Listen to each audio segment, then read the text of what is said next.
Good morning. This is your media report for Monday, September 28th, 2015.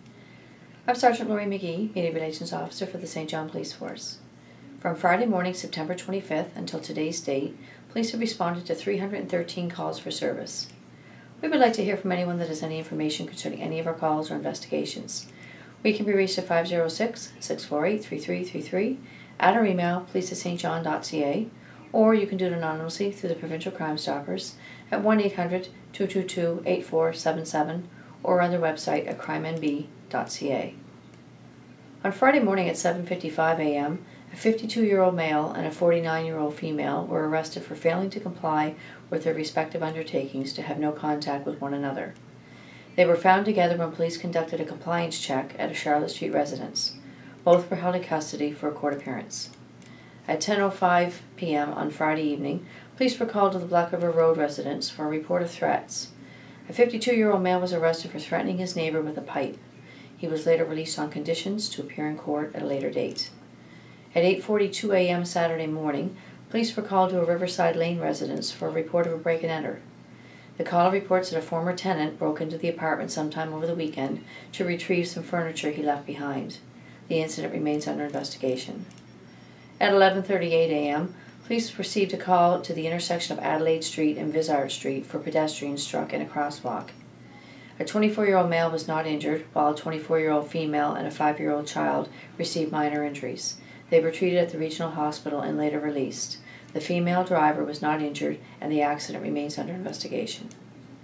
At 11:46 a.m., police were called to Metcalfe Street for a report of a disturbance. A 25-year-old male was arrested for causing a disturbance and assaulting a police officer. He was later released to appear in court at a later date. Two males, ages 63 and 56, were arrested for breach of the peace and later released. At 6:54 p.m. Saturday evening, police received a call of an erratic driver, possibly impaired. A suspect vehicle was located and stopped on Cranston Avenue. The male operator, aged 42, was arrested for impaired driving. He was later released to appear in court at a later date. At 9:03 p.m., police were called to a Germain Street West residence for a report of a vehicle that struck a hydro pole and compost bins, blew out a tire, and was reported to be traveling on its rims through Kane's Corner, where it struck a traffic island and struck a tree by State Farm Insurance on Westmoreland Road, where the vehicle was located. A 45-year-old male operator was found to be impaired, and he was subsequently arrested for impaired driving. He was later released to appear in court at a later date. At 4:06 a.m., police were called to McLaren Boulevard residence for a report of a robbery. The female caller reports hearing a front door open and being confronted by a female.